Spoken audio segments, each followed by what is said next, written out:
Hi, everyone. This is Egidio Nascimento. I'm here with Pieter Adriaans for another episode of The Story Behind the Painting. And as we've done in several other episodes, we kind of get Pieter to provide his thoughts on the inspiration and what he was thinking and how certain paintings that he's made over the past few years have come about.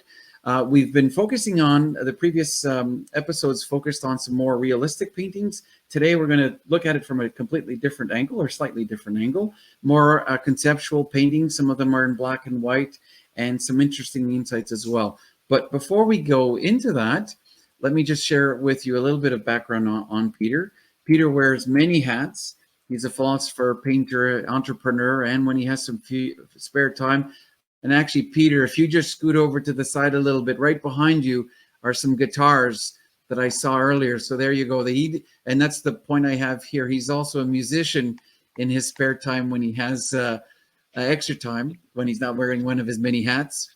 And so he and Rennie are of Dutch background and origin. Their destiny brought them to the Azores, and that's another story for another video as to how that all came about.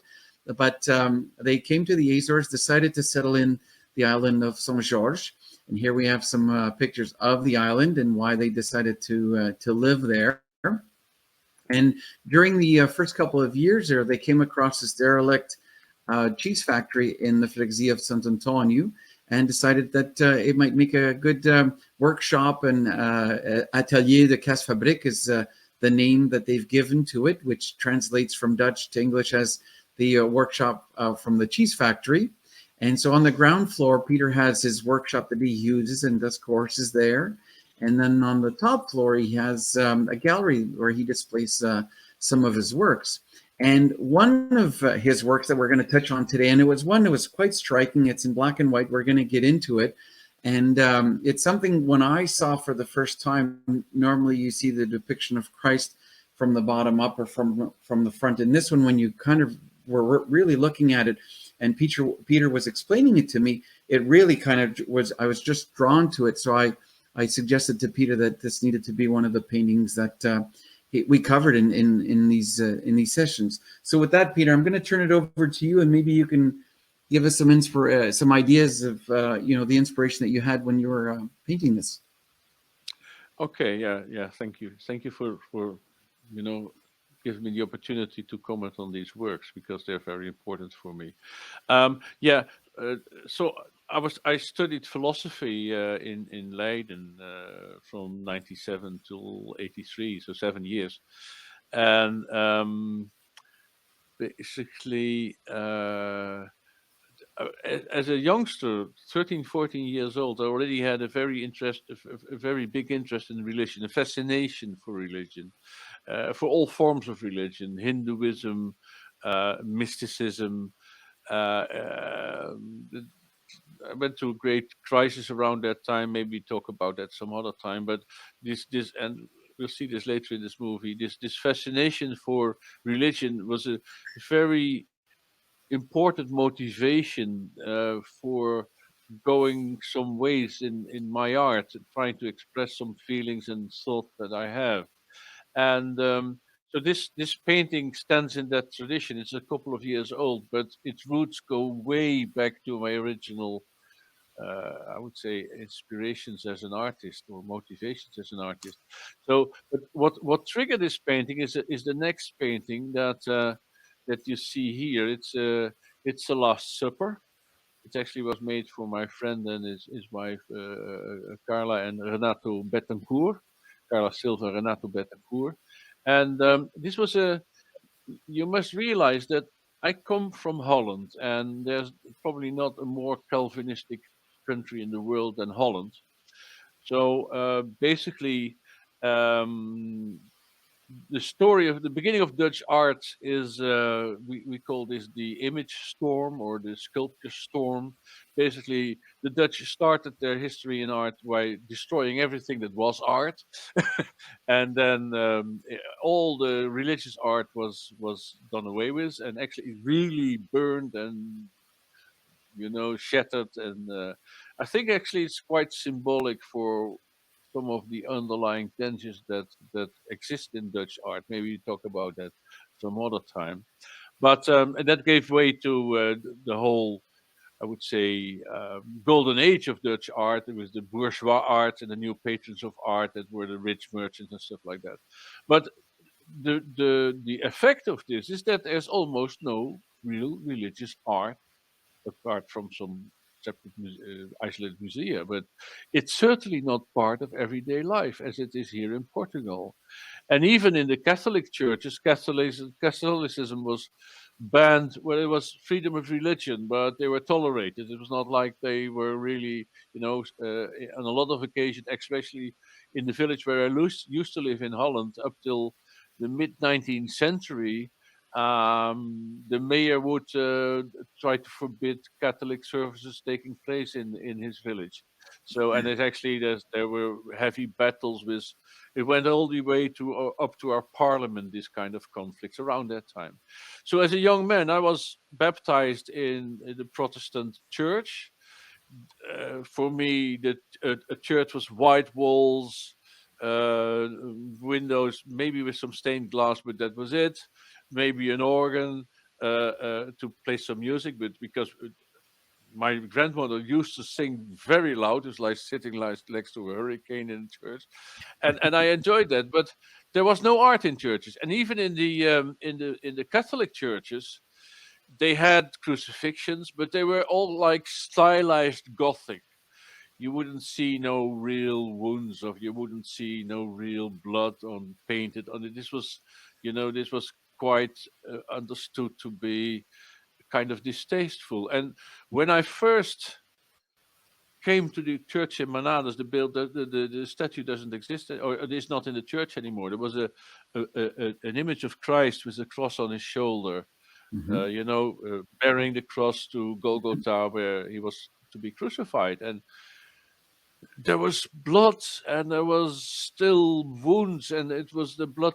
His face was covered with blood, and the thorns were just very realistically imprinted in his skull, and he was really suffering. It was almost for me unbearable to look at, and I was completely fascinated as a pain. Wow, this is allowed. It was a kind of relation to religious subjects that I never would have. This is one of the great, no, not great, but it's one of the reasons that I love to work in this Portuguese society, especially Azoran society, because of this acceptance of this holiness that exists here. Not that I myself a very religious person, but the freedom to really in Holland you wouldn't if I painted a crucifixion, nobody would take me seriously. It would actually damage my career, which it has actually, but that's another issue. So in 2009, Renat, who was then a much younger guy than he's now, he came to me and said, and I was kind of touched by that. They were a young couple, just married, and they wanted to have for themselves in their living room a picture of the Last Supper. And they wanted to pay for it, and they asked me, and I gave a quote, and it was for them real money. And then I thought, how shall I do this? And actually, I remember that at some point in time, I said to Rini, here's the table. I'm going to put some candles on the table. I'm going to go to put camera opposite you, and I want you to sit there, because I needed to have an idea of how the space was organized. And then Rini was sitting at the table, and I said, I'm not going to tell you what it is for. But then I went to her and I said, is it you, Lord? Is it me? And she started to laugh. So basically, we still have the picture somewhere, but she's sitting there and she can't stop laughing about the situation. And I told her what the reason I was doing this was. Uh, the takeaway message is that for Renat and his wife, this is not primarily art. It is an object of devotion. Mm. It is actually the presence of Christ in their house. And this is an idea that you never could get this across. It wouldn't resonate in Dutch society. But for me, it was a very interesting, um, yeah, revelation to use an appropriate word. Mm. So now go back to the painting itself. Um, the idea of the painting goes back a long time in my history, but so I, as a philosopher, I thought a lot about Christian faith and what it really means, and of course, Christ is the essence of this faith is the imitatio Christi. You have to try to be like Christ, and of course, you try to imagine what it would have been like. What is the ultimate suffering for such a person? The ultimate Mm. suffering was, of course, well, crucifixion is a terrible death, but the ultimate suffering would have been that it had no purpose. Mm. That the ultimate doubt, the idea that the mission was had failed. That would be to hang there, realize that would be so terrible that it's almost unimaginable, and that's at least that's my interpretation. Probably most theologians wouldn't agree, but uh, so for me, this moment where he says "Eli, Eli, lama sabachthani," sabachthani, that's the essence of uh, the Christian faith, where the Christian faith takes form, and the pivotal point where everything comes together. And that's the moment that I wanted to paint. And of course, he would have looked up. He would have looked up at his father at that moment, and that's what this painting is for me. It's a very important painting. It's also a mystical painting in the sense that maybe you can go back. Is it possible to? Yeah, go back. So um, I used to have a lot of friends that were Rosicrucians, and they were very particular about the cross being horizontal and an axis and a vertical axis, because one was the earth and the other was the I don't know all the symbolism that they have in there, but I thought it was the idea that you could actually Mm. depict Christ in a square with two diagonals as a main element of the composition. It was extremely interesting, and then the behind that there's the whole earth. Actually, on top of them is a complete void, because it's very Mm. doubtful whether the father was answering there. So there's even I in the earlier version had stars there, but they didn't work. It needed to be emptiness. Mhm. Mhm. Um, so, and at the same time, there's this. We see the globe with a bit of an exaggerated curvature, and his hands are just outside the globe. So although he is nailed to the cross, he holds the globe in his hand. He holds the globe in his hands. Which Mhm. so there's a whole set of symbolism. Of course, you have then at a small group, and you have a group of spectators at the back, but you have a small group of let's say intimae. There's the Roman soldier. There's Maria Magdalena. There's Maria herself. So yeah, that's and the idea that they would be looking up. For me, it was extremely powerful image. I Mhm. had it in mind already for years, but I only and I tried to make versions in color, but they were too I would say too pregnant of color. They were too much. The color was too much in the way of the message. Maybe that's my Calvinistic background. I Mhm. don't Mhm. know. But and then there's lots of other details I could talk about. Actually, the walls behind him. I've been in Jerusalem. This is not actually Golgotha because it's another location, but you have a view of the holy city, And basically, architecture is based on what we know, what the Holy City more or less looked like around that time. So I did some Wow. study into that issue. And the whole painting is almost like a theological essay. It's what an image can tell you about the structure of the world, the structure of love, the structure of redemption.